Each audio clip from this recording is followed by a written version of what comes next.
Good afternoon students, कैसे हैं आप सभी लोग। आई होप एंड विश आप सभी लोग अच्छे होंगे और मेरी यही दुआ है कि आप सभी लोग ऑलवेज़ अच्छे रहें, घर पे रहिए, पढ़ते रहिए।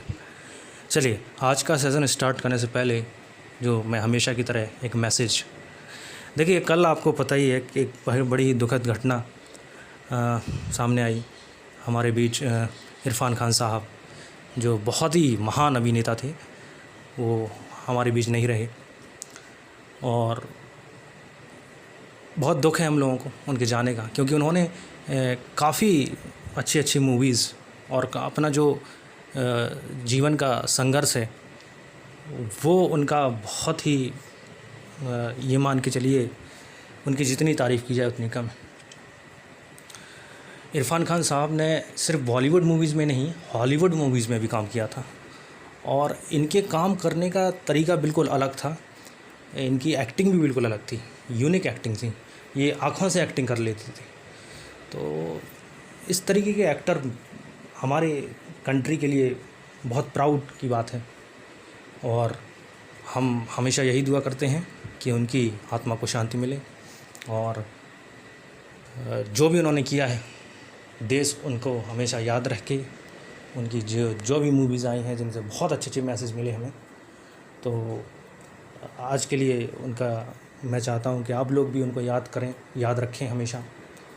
और एक मैसेज देखिए, एक दिन हम भी कफन ओढ़ जाएंगे, सब रिश्ता इस ज़मीन के तोड़ जाएंगे, जैसे जी चाहे सता लो मुझको, एक दिन वो रोता हुआ सबको छोड़ जाएंगे। We miss you Irrfan Khan साहब, रेस्ट इन पीस।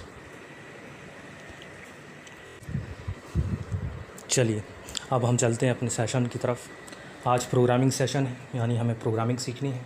तो मैंने आपको कुछ होमवर्क दिया था, प्रोग्रामिंग से रिलेटेड क्वेश्चंस दिए थे। बहुत से स्टूडेंट ने बहुत अच्छा परफॉर्मेंस किया, सही बनाए। कुछ स्टूडेंट में कुछ गलतियां की हैं और कुछ स्टूडेंट्स ने गलत प्रोग्राम बनाए। तो मैं आज उनको वो होमवर्क वाली जो प्रोग्राम्स हैं उनको मैं आज कवर करूँगा। तो आइए देखते हैं। देखिए, मैंने आपको कुछ प्रोग्राम्स होमवर्क के लिए दिए थे। तो सबसे पहले तो मैं आज आपको जो होमवर्क मैंने आपको दिया था वो पहले मैं कंप्लीट कराऊंगा, उसके बाद मैं आगे बढ़ूंगा। तो ये आपको प्रोग्राम दिख रहा है। ये मैंने सबसे पहले जो होमवर्क में मैंने 4 क्वेश्चंस दिए थे, उसमें नंबर 1 यानी पहला वाला जो मैंने प्रोग्राम दिया था 2 संख्याओं का मल्टीप्लिकेशन वाला, यानी 2 संख्याएँ इनपुट करवाएँ तथा उनका गुणनफल ज्ञात करें। तो यह प्रोग्राम था। तो इसका मैं इस साइड आप देख रहे हैं, लेफ़्ट साइड मैंने प्रोग्रामिंग कोडिंग की है और आप इस साइड देखेंगे तो यहाँ पे आउटपुट नज़र आ रहा है आपको इसका। तो आउटपुट तो सबको समझ में आ रहा है कि क्या हो रहा है, 2 संख्याओं का गुणा हो रहा है और उसका मल्टीप्लिकेशन आ रहा है। इस साइड जो प्रोग्रामिंग है जो हमने सी भाषा में सीखी है, तो सी भाषा में सबसे पहले हम स्टार्टिंग में हम देखते हैं कि हम उन हेडर फाइल्स का यूज़ करते हैं जिनकी हमें ज़रूरत है। यहाँ इन हेडर फाइल का यूज़ क्यों कर रहे हैं? इन हेडर फाइल का यूज़ इसलिए कर रहे हैं ताकि इनमें रखे फंक्शंस का हम प्रयोग कर सकें। जैसे ये एक हेडर फाइल है stdio.h, तो इसमें कुछ फंक्शंस बने रखे हुए हैं जिन्हें हम नाम देते हैं printf और scanf। इसी तरीके से conio.h में भी एक getcs नाम का फंक्शन रखा हुआ है जिसका प्रयोग हमें यहाँ पे करना है। इनके अलावा भी और भी बहुत सारे फंक्शंस हैं इनका हमें प्रयोग करना हो सकता है और गणित से संबंधित कुछ फंक्शंस का हमें प्रयोग करना है, तो फिर यहाँ पे हेडर फाइल गणित से संबंधित लगाई जाएगी और उस हेडर फाइल का नाम होता है math.h। मैं नीचे यहाँ पे लिख के आपको बता दे रहा हूँ math.h। तो ये इस तरीके से जिस फंक्शन की आपको ज़रूरत है उस हिसाब से यहाँ पे हेडर फाइल का प्रयोग किया जाता है। तो प्रोग्रामिंग की बिल्कुल स्टार्टिंग है और बहुत ही सिंपल प्रोग्राम था। काफ़ी लोगों ने मुझे बना के दिखाया था, लेकिन फिर भी क्योंकि बहुत से लोगों का होमवर्क नहीं करते हैं या समझ में नहीं आ रहा है, तो एक बार फिर से मैं उनको समझा देता हूँ। Has include stdio.h, has include conio.h, ये दोनों लाइनें क्यों प्रयोग किए जा रही हैं? क्योंकि हम क्या कर रहे हैं, अपने सॉफ्टवेयर में इन हेडर फाइल को लिंक कर रहे हैं ताकि इनके अंदर रखे जो फंक्शंस हैं उनका हम प्रयोग कर सकें। देखिए मेन एक फंक्शन होता है, मैंने बताया था, जैसे मुख्य फंक्शन कहते हैं, और इस मेन फंक्शन के अंदर ही ये जो आप कर्ली ब्रैकेट में देख रहे हैं, इस कर्ली ब्रैकेट के अंदर ही कोडिंग की जाती है, प्रोग्रामिंग लिखी जाती है, टाइप की जाती है। अब मेन फंक्शन एक मुख्य फंक्शन है जिसको हम बना रहे हैं, ऐसा भी बोल सकते हैं, ये एक यूज़र डिफाइंड फंक्शन है, यानी जिसको यूज़र बनाता है। अब ये कर्ली ब्रैकेट से ऑन होगा और कर्ली ब्रैकेट से बंद होगा, ठीक है। अब देखते हैं सबसे पहली लाइन, जिसको बोलते हैं डिक्लेयर करना, घोषित करना। क्या घोषित कर रहे हैं हम? ये लाइन का मतलब काफ़ी इंपॉर्टेंट होता है, क्योंकि इस लाइन के थ्रू ही हम आगे प्रोग्रामिंग में बढ़ेंगे। देखें, इंट a, b, c, हमें 2 संख्या इनपुट करानी थी। प्रोग्राम में ऐसा कहीं पे भी कुछ भी नहीं लिखा है कि किस प्रकार की संख्या इनपुट कराना है, तो बाय डिफ़ॉल्ट वो कैसी होंगी? पूर्णांक होंगी। तो मैंने आपको बताया था पूर्णांक संख्याओं के लिए किस डेटा टाइप का प्रयोग किया जाता है? इंटीजर डेटा टाइप का, जिसमें इंट, इसको शॉर्ट में लिखते हैं int, इंट का मतलब इंटीजर से निष्कर्ष निकलता है पूर्णांक। तो हमें पूर्णांक संख्याएं अगर अपने वेरिएबल में लेना है तो हम यहाँ पे डेटा टाइप क्या रखेंगे? इंट। और हमने वेरिएबल के नाम क्या क्या रखे हैं? a, b, c। a और b तो वह 2 संख्याएं होंगी जो हम कीबोर्ड से इनपुट करेंगे, ठीक है। और c में क्या आएगा? उसका गुणनफल, यानी मल्टीप्लिकेशन। चलिए, इसके बाद ये लाइन ख़त्म हुई तो हमने क्या लगा दिया? सेमीकोलन। अगली लाइन देखें आप, printf enter two number. हमें एक मैसेज देना है, और मैसेज देने के लिए हमने आपको बताया था कि अगर आपको मैसेज देना है, स्क्रीन पर कुछ दिखाना है, तो मैंने इससे पहले एक प्रोग्राम कराया था हेलो शब्द प्रिंट करवाने के लिए। वो मैंने आपको प्रैक्टिकल वाइज करके भी दिखाया था किस तरीके से हेलो शब्द स्क्रीन पे प्रदर्शित होता है। इसी तरीके से हम ये चाह रहे हैं कि हमारा प्रोग्राम सिर्फ हम ही नहीं चला रहे हैं, हमारा प्रोग्राम कोई और चलाए, तो क्योंकि उसको पता नहीं है कि इस प्रोग्राम में क्या हो रहा है, तो उसको सबसे पहले स्क्रीन पे कुछ लिखा हुआ है मैसेज, तब वह काम कर पाए। तो हमने मैसेज देने के लिए एक फंक्शन का प्रयोग किया है, उस फंक्शन का नाम क्या दिख रहा है यहाँ पे? Print F. Print F function किस हेडर फाइल में रखा है? प्रिंट एफ फंक्शन stdio.h नाम की हेडर फाइल में रखा हुआ है। तो हमने क्या करा? हमने यहाँ पे प्रिंट एफ का यूज़ किया मैसेज देने के लिए, एंटर टू नंबर। और इसको तरीका क्या है लिखने का? प्रिंट एफ फंक्शन का नाम लिखते हैं, स्मॉल ब्रैकेट लगाते हैं, डबल इन्वर्टेड कॉमा में एक मैसेज लिखते हैं, ब्रैकेट लगाया, सेमीकोलन। सेमीकोलन से हर लाइन को समाप्त करना है जो भी समाप्त हो रही है, ठीक है। स्कैन एफ, यह एक फंक्शन है। इस फंक्शन का प्रयोग क्यों कर रहे हैं हम? क्योंकि अब हमें ये देखना है कि हमें करना क्या है प्रोग्राम में। सबसे पहले तो 2 संख्याएं इनपुट करानी है, यानी कीबोर्ड हमसे मांगे हम उन 2 संख्याओं को कीबोर्ड से डालें, यही ना। इसीलिए यह काम किस तरीके से होगा? तो यह काम होगा स्कैनफ फंक्शन के थ्रू। हम देखते हैं वेबसाइट पे, कोई वेबसाइट खोली हमने, मान लीजिए फेसबुक, तो फेसबुक पे जैसे ही अपन अगर नए यूज़र हैं, न्यू यूज़र हैं, तो या तो अकाउंट बनाना पड़ता है, और अगर हम पहले से यूज़र हैं तो फिर हम क्या करेंगे? लॉगिन करेंगे। तो आप देखते हैं जब तक कुछ लिखा नहीं आएगा हमारे सामने, जब तक कंप्यूटर की वेबसाइट पर हमें ये लिखा नहीं मिलेगा कि लॉगिन आईडी एंड पासवर्ड, तब तक हम क्या लॉगिन आईडी और पासवर्ड डाल सकते हैं? नहीं। हमें मैसेज चाहिए सामने कि करना क्या है। कंप्यूटर हमसे एक तरीके से बातचीत कर रहा है, कम्युनिकेशन कर रहा है। इसी तरीके से हम देखते हैं एटीएम मशीन। एटीएम मशीन पे आप जाएंगे और कुछ वो लिख के ही नहीं दे सामने, आपको कोई मैसेज वगैरह सामने दे नहीं, तो क्या आप आगे कुछ काम कर पाएंगे? नहीं। तो इसीलिए हम भी ये चाह रहे हैं कि हमारा प्रोग्राम कोई और चला रहा है तो उसके लिए एक मैसेज आए सामने। और अब देखते हैं हम स्कैनएफ। स्कैनएफ हम बता रहे थे, तो स्कैनएफ में SCANF इस तरीके से लिखते हैं, स्मॉल ब्रैकेट लगाते हैं। ये डबल इन्वर्टेड कॉमा में मैंने आपको समझाया था कि यहाँ पे क्या लिखते हैं। यहाँ पे लिखते हैं आपका फॉर्मेट स्पेसिफायर, यानी कि किस टाइप की वैल्यू है वो हमें बताना पड़ेगा। तो इंटीजर टाइप की है तो यहाँ लगाते हैं %d। 2 बार लगाया, क्यों? क्योंकि 2 संख्या इनपुट करानी है। डबल इन्वर्टेड कॉमा बंद किया, कॉमा लगाया, कहाँ पे नंबर को पहुँचाना है, किस वेरिएबल पर नंबर को रखना है। तो एक नंबर तो हमारा पहला वाला जो है वो एड्रेस ऑफ ए, ये एड्रेस ऑफ बोलते हैं इसको हम क्या बोलते हैं? एड्रेस ऑफ ए। मैं यहाँ पे लिख देता हूँ इसको,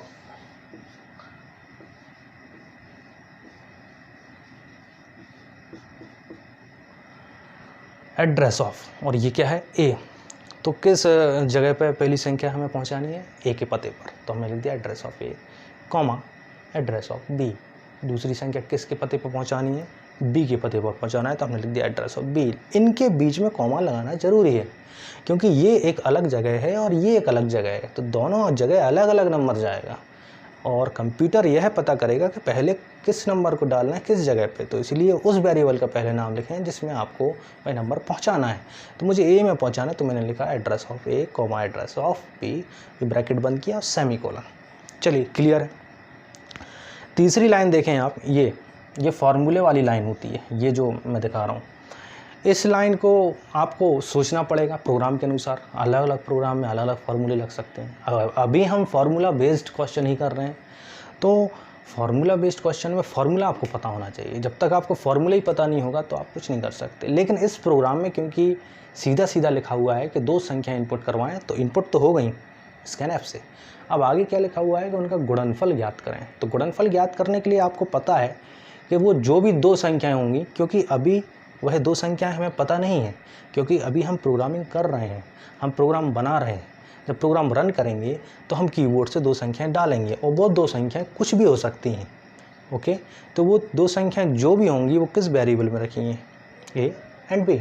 तो मैंने यहाँ पे एक फार्मूला लगाया है ए इंटू बी।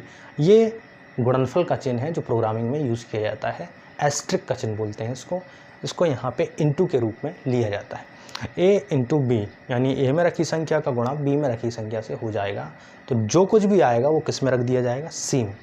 अब देखिए यहाँ पे बहुत से लोगों को कन्फ्यूज़न ये होता है कि सर ऐसा क्यों नहीं लिखते हैं, ऐसा तो ऐसा इसलिए नहीं लिखते हैं क्योंकि देखिए प्रोग्रामिंग के रूल्स होते हैं कुछ। प्रोग्रामिंग में जो वेरिएबल, देखिए सबसे पहले तो इसको समझिए, इक्वल, ये इक्वल यहाँ पे कंटेन करके रखने के लिए प्रयोग किया जा रहा है। ये यहाँ पे बराबर जो अपन समझते हैं उस तरीके से नहीं लिया जा रहा है। इसका यूज़ जो इस इक्वल के राइट साइड पे जो वैल्यू है उसको उठा के लेफ़्ट साइड पर रखने के लिए किया जाता है। क्लियर है। इक्वल के जो हम चिन्ह लगाते हैं ये अपने राइट साइड, यानी मैं अपने इस तरफ से बता रहा हूँ, राइट साइड है उसकी वैल्यू कहाँ रख देगा, लेफ़्ट साइड वाले वेरिएबल में रख देता है। तो इसीलिए हमें सी को पहले लिखना पड़ेगा क्योंकि सी एक खाली वेरिएबल है, इसमें कुछ भी नहीं है। तो हमें रखना किस में है, सी में रखना है ना। तो हम सी को कहाँ रखेंगे, यहाँ, क्योंकि जो वैल्यू आएगी वो कहाँ रखी जाएगी, सी में। तो हमने यहाँ पे सी पहले लिखा। और एक तरीके से और अब इसको याद कर सकते हैं शॉर्टकट में कि जो खाली वेरिएबल है जिसमें हमें आंसर चाहिए उसको पहले लिखो और उसके बाद फिर बराबर जो भी है फार्मूला लगा के आप उसको कर सकते हैं। तो मैंने यहाँ से फार्मूला यहाँ बन रहा है 2 संख्याओं गुणनफल का, ए इंटू बी, और यहाँ पे सेमीकोलन। अब आपको पता है ए में और बी में रखी संख्याओं का गुणनफल होगा तो उसका आंसर किस में आएगा, सी में। लेकिन कंप्यूटर ये इसको स्क्रीन पे नहीं देगा जब तक कि आप उसको स्क्रीन पे लाने की कोशिश नहीं करेंगे। हर स्टेप आपको करना है, हर काम आपको करना पड़ेगा। यानी आंसर तो आ रहा है, सी में आ रहा है, लेकिन वह आंसर तब तक नहीं दिखाएगा जब तक आप उसको कुछ निर्देश नहीं देंगे, और यही तो निर्देश हैं। तो इन निर्देशों में एक निर्देश मैंने यूज़ किया यहाँ पे प्रिंट एफ का यूज़ फिर से हो रहा है, लेकिन ये प्रिंट एफ और ये प्रिंट एफ, ये इन दोनों में आपको अंतर दिखेगा। ये सिर्फ मैसेज को प्रिंट करने का काम कर रहा था, लेकिन अगर हमें संख्या को प्रिंट करना है तो प्रिंट एफ को बिल्कुल स्कैन एफ की तरह यूज़ करना पड़ता है। जैसे प्रिंट एफ लिखते हैं, ब्रैकेट लगाते, small bracket, double inverted comma, यहाँ पे मैंने एक बार %d लिखा है। और एक बार %d इसलिए लिखा है क्योंकि संख्या जो आंसर मेरा आने वाला है वो किस टाइप का है। यहाँ पे मैंने क्या लिया था, इंट का मतलब इंटीजर मतलब पूर्णांक। तो पूर्णांक के लिए हम क्या लगाते हैं, फॉर्मेट स्पेसिफायर %d लगाते हैं। तो मैंने यहाँ पे %d लगाया एक बार क्योंकि आंसर कितने आने वाले हैं, 1। तो ये हो गया आपका फॉर्मेट स्पेसिफायर। फिर इसके बाद मैंने ये डबल इन्वर्टेड कॉमा बंद कर दिया और कॉमा लगाया। और ये आप देख रहे हैं मैंने क्या लिख दिया, सी लिख दिया, सिर्फ सी लिखा। मैंने यहाँ पे एड्रेस नहीं लगाया। एड्रेस तब लगाया जाता है जब आपको संख्या को किसी स्थान पे पहुँचाना है, लेकिन संख्या को मुझे पहुँचाना नहीं है, मुझे तो सिर्फ उसको प्रिंट करना है। आंसर मुझे पता है किस वेरिएबल में है, मुझे उसको क्या करना है, प्रिंट करना है। तो मैंने क्या करा, सी को लिख दिया क्योंकि आंसर मेरा किस में है, सी में। अब आंसर जो कुछ भी है वो सी में है और और सी में जो कुछ भी वैल्यू होगी वो कौन प्रिंट करके देगा, कंप्यूटर आपका प्रिंट करके देगा। उसके बाद मैंने एक फंक्शन का यूज़ किया गेट सी एच, और ये दोनों ब्रैकेट और ये सेमीकोलन। इस फंक्शन का यूज़ बहुत से सॉफ्टवेयर में नहीं भी करेंगे आप तो भी चल जाएगा।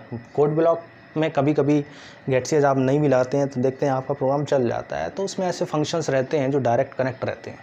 ये जो फंक्शन है ये आपके conio.h नाम के हेडर फाइल में रखा हुआ है, console input output header file, ठीक है।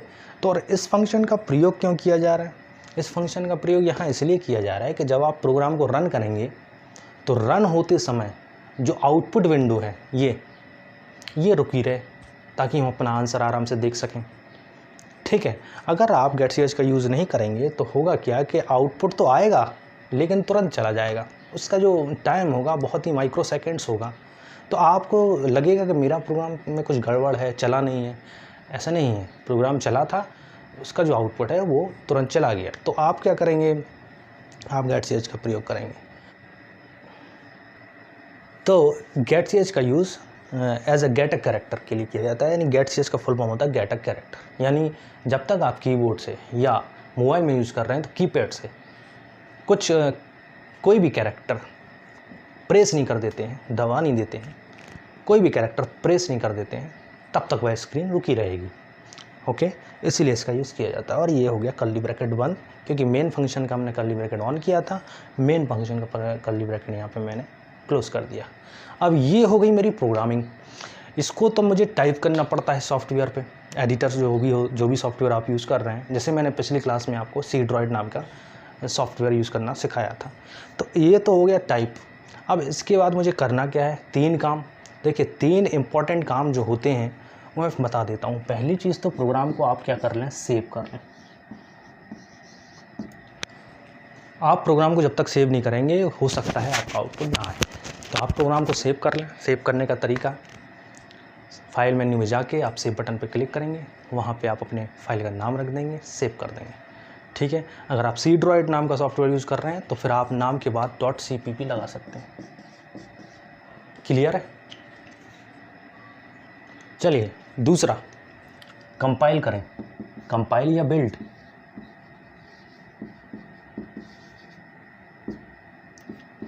और तीसरा रन करें। ये 3 स्टेप आपको करने होंगे। सबसे पहले सेव कर लें, सेव करने के बाद कंपाइल करें। कंपाइल करने से होगा क्या, होगा ये कंप्यूटर आपकी जो सोर्स फाइल बनी है उसको कन्वर्ट करने का काम करेगा।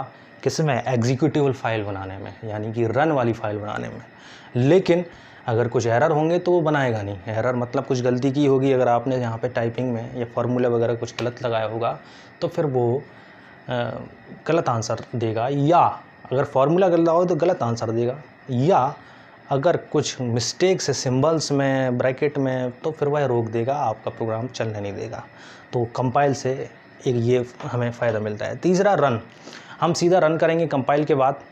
तो अगर आपने कंपाइल किया और आपका प्रोग्राम में कोई गलती नहीं है तो वो प्रोग्राम चल जाएगा। और इस प्रोग्राम का जो आउटपुट आएगा वो इस तरीके से आएगा। स्क्रीन ओपन होगी और सिर्फ लिखा मिलेगा आपको एंटर टू नंबर। अब स्क्रीन ओपन हो गई और लिखा मिला एंटर टू नंबर, तो कोई भी व्यक्ति, कोई भी यूज़र इस मैसेज को पढ़ के करेगा क्या, वो 2 नंबर को कीबोर्ड से इनपुट कराएगा। मैंने कीबोर्ड से दिया एक नंबर 45, आप कितनी भी डिजिट में दे सकते हैं नंबर 45, और ये एक नंबर दिया मैंने 2। तो इनका गुणनफल कंप्यूटर देगा। अब ये आंसर हम नहीं दे रहे हैं, ये आंसर कंप्यूटर दे रहा है। हमने सिर्फ क्या दिया, हमने कीबोर्ड से 45 दिया और एक नंबर 2 दिया। लेकिन जैसे ही हम एंटर दबाया तो हमने देखा ये आंसर कंप्यूटर ने दिया, और इसका आंसर कितना आ रहा है, 90। अब ये डिपेंड करता है कि 90 क्यों आया, क्योंकि इनका गुणनफल हुआ है। गुणनफल 45 × 2 = 90, तो आंसर सही दिया है। और यह आंसर उसने कैसे दिया होगा, क्योंकि प्रोग्रामिंग में हमने ये फार्मूला लगाया था और उसने हमें आंसर दिखाया भी है। तो दिखाया क्यों, क्योंकि हमने प्रिंटफ फंक्शन का यूज़ किया है। और उसने हमें ये भी फैसिलिटी दी है कि इन 2 संख्याओं को आप कीबोर्ड से डालें, हम रुके हुए हैं, इंतज़ार कर रहे हैं। तो वह किसने फंक्शन से किया, स्कैनफ फंक्शन ने। और ये कैसे लिखा आ रहा है एंटर टू नंबर अपने आप, क्योंकि आपने यहाँ पे कोडिंग में लिखा था एंटर टू नंबर। तो इस तरीके से हर लाइन का एक लॉजिक है, एक रीज़न है, और इस तरीके से आप प्रोग्रामिंग सीखेंगे लॉजिक से, तो आप डेफिनेटली बहुत अच्छी प्रोग्रामिंग सीख जाएंगे। तो ये आंसर आ गया 90। आई होप ये क्वेश्चंस में कोई आपको दिक्कत नहीं होगी, क्योंकि ज़्यादातर स्टूडेंट्स ने ये आंसर बना लिया था। मैंने इसको डिटेल में समझाया है।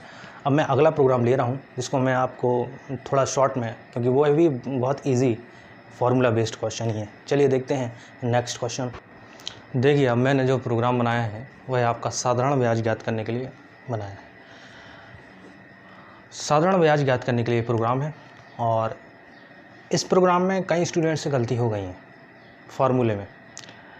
तो सबसे पहले देखिए वही 2 line, has include stdu.h, has include conio.h, ये तो आपको पता है। मेन फंक्शन में ये कर्ली ब्रैकेट ऑन और लास्ट में curly bracket close, in bracket के बीच में मेरी कोडिंग है। मैंने क्वेश्चन पढ़ा, क्वेश्चन में सीधा लिखा हुआ है मूलधन, दर, समय इनपुट करवाएं। तो मैंने सीधा ये समझा कि ये 3 वेरिएबल लेना पड़ेंगे मुझे। कौन कौन से? मैंने सीधा नाम दिया P for principal, R for rate, T for time. ये ज़रूरी नहीं है कि आप इस तरीके से दें, आप ABC या आप जो भी नाम देना चाहते हैं वो दे सकते हैं, यह वेरिएबल के नाम है। तो मैंने दिया PRT, प्रिंसिपल, रेट, टाइम। इसके बाद SI लिखा है। SI से मैं फुल फॉर्म निकालूँ तो सिंपल इंटरेस्ट, तो ये मैंने शॉर्ट में लिख दिया। आप चाहे पूरा लिख सकते हैं, आप चाहे कुछ और भी लिख सकते हैं, यहाँ पे DEF इस तरीके से कुछ भी ले सकते हैं। तो मैंने 4 वेरिएबल लिए हैं, 3 तो मुझे इनपुट कराना है और 1 में मुझे आंसर चाहिए, ठीक है। और ये मैंने किस टाइप के लिए? फ्लोट टाइप के। फ्लोट टाइप के मैंने इसलिए लिए हैं क्योंकि मूलधन, दर, समय ये तीनों ही दशमलव में भी डाली जा सकती हैं। मूलधन ज़रूरी नहीं है सिर्फ रुपयों में हो, इसके साथ साथ पैसों में से भी हो सकता है, जैसे 2000 रुपये 50 पैसे, तो ये इस तरह की वैल्यू दशमलव वाली है। और दर भी दशमलव में हो सकती है, और टाइम भी आपका दशमलव में हो सकता है। टाइम का मतलब समय होता है, और समय जैसे मान के चलिए 2.5 वर्ष है, तो 2.5 वर्ष फिर कैसा हो गया? 2.5, यानी कि ये भी दशमलव में हो गया। तो इसलिए मैंने इसको क्या, ठीक है, तो ये मैंने दशमलव के उससे फ्लोट में लिया है। Float type floating decimal number के लिए यूज़ किया जाता है, इसीलिए मैंने फ्लोट डेटा टाइप यूज़ किया। और मैंने वेरिएबल के नाम PRT और SI लिए, और इसके बाद सेमीकोलन। ये तो आ गई डिक्लेयर करने वाली बात। अब हम आते हैं अगला पॉइंट। बिल्कुल, अगर आपने कई बार प्रोग्रामिंग की है, प्रैक्टिस की है, तो आपको कई स्टेप तो याद ही हो गए होंगे। जब अगला स्टेप बिल्कुल मैसेज देने वाला आने वाला है जी। printf फंक्शन है, और इसका यूज़ हम मैसेज देने के लिए करेंगे। मैसेज क्या दे रहे हैं? Enter, principal, rate and time. आप बिल्कुल प्रोग्राम जैसा दिया है उसी के हिसाब से मैसेज बना दें। क्या क्या इनपुट कराना है हमें? Enter, principal, rate, time. Okay, ये डबल इन्वर्टेड कॉमा में रहेगा, और ये आपका ब्रैकेट बंद हुआ है और सेमीकोलन। इसके बाद मैंने लिखा scanf, ये फंक्शन वही कि कीबोर्ड आपसे कुछ इनपुट कराने के लिए वेट करे, मांगे, तो उसके लिए मुझे ये scanf फंक्शन का यूज़ करना पड़ेगा। कितने बार %f? 3 बार। क्यों? क्योंकि 3 चीज़ें इनपुट करा रहे हैं हम, प्रिंसिपल, रेट, टाइम। और अब नंबर किस किस जगह पे, यानी वैल्यू किस किस जगह पे आपको इनपुट करानी है। तो मुझे वैल्यू किस किस जगह पे इनपुट करानी है? मुझे वैल्यू देखिए, एड्रेस ऑफ P यानी मैं प्रिंसिपल मुझे इनपुट कराना है, एड्रेस ऑफ R रेट मुझे इनपुट कराना है, एड्रेस ऑफ T टाइम मुझे इनपुट कराना है। क्लियर है? अब ये फार्मूला जहाँ पे बहुत से स्टूडेंट्स से गलती हुई है, और इस फार्मूले में बार बार वही गलती होगी जब तक आप इस फार्मूले का कॉन्सेप्ट ठीक से नहीं समझेंगे।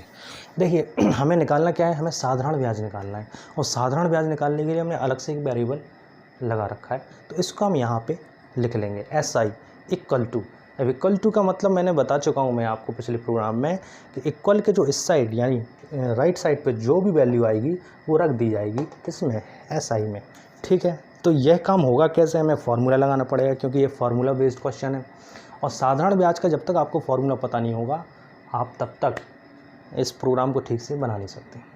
तो अगर आपको फार्मूला पता है तो फार्मूला होता है मूलधन गुणे दर गुणे समय बटे 100। क्या होता है? मैं शॉर्ट में लिख दे रहा हूँ, मूलधन गुणे दर गुणे समय बटे यानी डिवाइड बाई 100, यही होता है। अब ये फार्मूला आपने पढ़ा होगा। अब इसको प्रोग्रामिंग में कन्वर्ट कैसे करें? मूलधन किस में है? अरे जो P वेरिएबल दिया था उसी में प्रिंसिपल था, यानी P, तो मैंने लिख दिया P इंटू के लिए चेन एस्टेरिक वाला, फिर R मतलब रेट मीन्स दर, अगला R, फिर इंटू T यानी समय। तो ये फार्मूला तो आपका ठीक था। अब बहुत से स्टूडेंट ने इस फार्मूले को इस टाइप से लिखा था कि P into R into T, और इसके बाद यहाँ पे डिवाइड बाई 100 कर दिया था। और इस तरीके का जब आप फॉर्मूला बनाएंगे तो ये फॉर्मूला हो जाएगा गलत। क्यों? क्योंकि यहाँ पर इस तरीके से फॉर्मूला आप लगाएंगे तो यहाँ पर टी के नीचे डिवाइड हो रहा है 100 से, यानी टी को ही डिवाइड कर रहा है सिर्फ 100। और हमें क्या चाहिए, हमें जब पूरे का गुणा हो जाए, पूरे का मल्टीप्लिकेशन हो जाए, उसके बाद हम डिवाइड करें, क्योंकि ये जो डिवाइड है वो पूरे के नीचे है। और ये डिवाइड वाला जो सिंबल है, क्योंकि ये सॉफ्टवेयर में नहीं होता है, टाइपिंग जब करते हैं तो ये आपको चिन्ह नहीं मिलेगा, तो फिर हमें यूज़ किसका सिंबल का करना पड़ेगा, हमें इस वाले का स्लैश सिंबल का यूज़ करना पड़ेगा। और अगर आपने स्लैश सिर्फ ऐसे लगा दिया तो गलत हो जाएगा, क्योंकि ये स्लैश सिर्फ टी को डिवाइड कर रहा है। तो हम क्या करेंगे, हम ब्रैकेट लगा देंगे पहले कि p into R into T, पहले इनका गुणा हो जाए, उसके बाद डिवाइड हो जाए कितने से, 100 से। तो आंसर किस में आ जाएगा, ऐसा ही में आ जाएगा। अब जो आंसर आया उसको हमें क्या करना है, प्रिंट करना है कि कंप्यूटर हमें दिखाए स्क्रीन पे सही आंसर है कि नहीं, तो क्या आंसर आया यह भी। तो हम क्या करेंगे, हम एक फंक्शन यूज़ करेंगे प्रिंट एफ, और इधर मैंने केवल एक बार %f लगाया है। एक बार %f इसलिए लगाया क्योंकि आंसर एक ही है, एक से ज़्यादा नहीं है, और आंसर है किस में, इस बार SI में है, पिछली बार किस में था, C में था। तो जो वेरिएबल लेंगे उस हिसाब से यहाँ पे नाम लिखेंगे, SI सेमीकोलन। इसके बाद लास्ट जो आपको पता है गेट ch और ये कर्ली ब्रैकेट। अब आते हैं आउटपुट पे। आपने ये बनाया, वही 3 स्टेप करना है आपको, सेव करना है, सेव के बाद आपको कंपाइल करना है, कंपाइल के बाद रन करना है। रन जैसे ही करेंगे आपका आउटपुट इस तरीके से दिखेगा। ये देखिए लिखा है एंटर, आप देख रहे हैं ठीक से, आप देखेंगे enter principal rate and time. तो enter principal rate and time, ये मैसेज आ रहा है। क्यों? क्योंकि आपने मैसेज दिया था तो मैसेज लिखा हुआ आ रहा है। अब इस मैसेज को पढ़ के कोई और यूज़र या कोई भी यूज़र क्या करेगा, प्रिंसिपल और रेट और टाइम को इनपुट करेगा। मैंने मान लीजिए प्रिंसिपल दिया 200 रुपये, रेट 5, टाइम 2 वर्ष। इन तीनों को मैंने कीबोर्ड से इनपुट कराया, क्योंकि कीबोर्ड मेरा वेट कर रहा है कि इनपुट कीजिए। तो मैंने इन तीनों चीज़ों को इनपुट करा, और जैसे ही मैंने एंटर दबाया, ये वाला आंसर कंप्यूटर ने दिया है। तो क्या आंसर सही है? चलिए चेक कर लेते हैं। फॉर्मूला क्या था, मूलधन गुणे दर गुणे समय बटे 100। तो मूलधन कितना है मेरा, 200। कंप्यूटर ने कैसे, किस तरीके से कैलकुलेशन किया होगा, 200 गुणे 5 किया होगा, गुणे 2 किया होगा, और डिवाइड बाई 100, यही है ना। तो इनका गुणा कर लेंगे या आप डिवाइड कर सकते हैं इस तरीके से। तो 5 दूनी 10, 10 दूनी 10 दूनी 20, ठीक है। तो 5 दूनी 10 और 10 दूनी 20, तो आंसर क्या आया, 20। ये आ गया आपका ब्याज, यानी साधारण ब्याज। तो ये 200 रुपये पे 5 दर और 2 वर्ष का समय पे इस तरीके से साधारण ब्याज निकाला गया। तो ये फॉर्मूले आपको इस तरीके से बनाने पड़ेंगे, सोचने पड़ेंगे, तब आप प्रोग्रामिंग कर पाएंगे।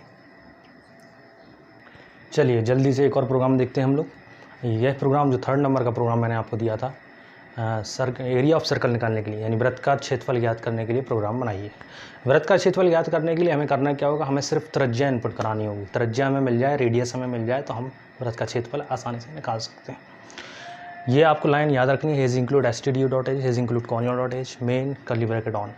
फ्लोट ले नहीं है, क्योंकि रेडियस को भी दशमलव में डाला जा सकता है, और उसका जो एरिया निकलेगा वो दशमलव में भी आ सकता है आंसर उसका। तो हम इसको किस में लेंगे, फ्लोट डेटा टाइप में लेंगे। क्या लिया हमने, आर मीन्स रेडियस, और यहाँ पे एरिया, 2 ही लिए हैं बस। क्यों? क्योंकि एक ही चीज़ डालनी है, त्रिज्या रेडियस, और आंसर किस में आएगा, इसमें, एरिया में। चलिए अब हमने मैसेज दिया प्रिंट एफ एंटर रेडियस, क्योंकि सिर्फ रेडियस डालना है तो इसलिए एंटर रेडियस। स्कैन एफ में हमने क्या करा, एक बार %f, क्योंकि मुझे सिर्फ और सिर्फ एक ही इनपुट कराना है, वो है त्रिज्या। वो किस में है, किस जगह पे मुझे रेडियस को इनपुट कराना है, एड्रेस ऑफ आर की जगह। अब चलिए, अब मुझे फार्मूला यहाँ पे चेंज होगा। बाकी चीज़ें तो ठीक आप कर लेंगे, लेकिन यहाँ फार्मूले आपको जब आएंगे तो आपको सोचना पड़ेंगे। वृत्त का क्षेत्रफल का फार्मूला आपको पता होना चाहिए, πr² होता है, ठीक है। अब इस पाई को ना तो आप अपने कीपैड पे देख सकते हैं, ना सॉफ्टवेयर में होता है। तो पाई को तो हम नहीं लिख सकते, लेकिन पाई को हम या तो लिख सकते हैं 3.14 या हम 22/7, है ना। तो इन दोनों में से कोई एक चीज़ लिख सकते हैं। तो हमने क्या लिख दिया यहाँ पे, ये लिख दिया 22/7, और उसके बाद हमने गुणा R², तो ये R² भी आप सॉफ्टवेयर में नहीं लगा सकते हैं। तो अब जब सॉफ्टवेयर आपका जिस हिसाब से होगा उस हिसाब से हमें काम करना होगा। तो हम यहाँ पे फिर किस तरीके से यूज़ करेंगे इसको, R × R मतलब R²। तो ये हो गया पाई, ये हो गया R²। तो ये पाई R² फार्मूला बन गया है।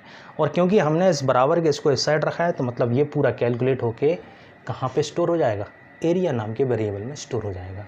अब एरिया नाम के वेरिएबल में जो वैल्यू गई है उसको हमें दिखाना है स्क्रीन पे, प्रिंट करवाना है। तो हम किस फंक्शन का यूज़ करेंगे, प्रिंट एफ लिखा एक बार %f, क्योंकि एक ही आउटपुट है और आउटपुट किस में है, एरिया में। और इसके बाद हमने क्या कर दिया, ये कर्ली ब्रैकेट को ऑफ कर दिया, क्लोज कर दिया। ये था प्रोग्राम। इसका आप यहाँ पे ये देखिए आउटपुट क्या लिखा है, एंटर रेडियस। क्यों आया, क्योंकि आपने प्रिंट में यहाँ मैसेज प्रिंट कराया था।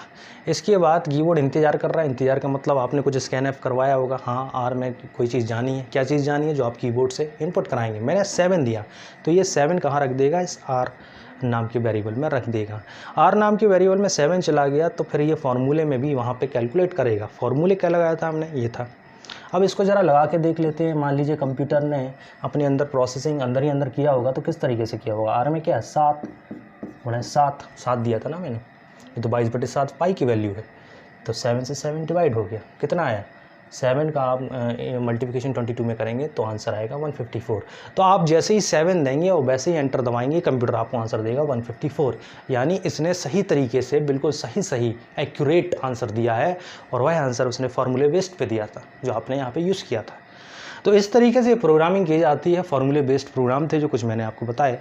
कैलकुलेटर का प्रोग्राम मैं थोड़े बाद में बताऊंगा, क्योंकि मुझे अभी ये मैं बेसिक से स्टार्ट कर रहा हूँ। तो मैं अभी कुछ और प्रोग्राम भी लाना चाहता हूँ इसी बेस पे, ताकि आपका एक बेस जो मजबूत बन जाए, आप इस तरह के क्वेश्चन इजीली कर पाएँ। तो मैं कुछ इस तरह के क्वेश्चन और लाने वाला हूँ, इसीलिए मैं कैलकुलेटर का प्रोग्राम कुछ 2-3 क्लास के बाद ही बताऊँगा। ठीक है, तो इतना आपको समझ में आ गया, तो इतना आपको बिल्कुल क्लियर होना चाहिए। और जो गलतियाँ आपसे हो रही हैं उन्हें आप सुधारें। आई होप आपको ये सेशन आपने एंजॉय किया होगा, आपको सारी चीज़ें समझ में आई होंगी। हम नेक्स्ट क्लास कल करेंगे, तो नेक्स्ट क्लास में हम कुछ प्रोग्रामिंग और देखेंगे। आज मैंने सिर्फ होमवर्क आपको करवाया, आपका जो होमवर्क दिया था उसमें जो गलतियाँ हुई थी उससे रिलेटेड मैंने सारी चीज़ें बताई। अब मैं नेक्स्ट क्लास कल फिर से प्रोग्रामिंग करूँगा और इसमें मैं आगे नए क्वेश्चंस लाऊँगा। Thank you so much.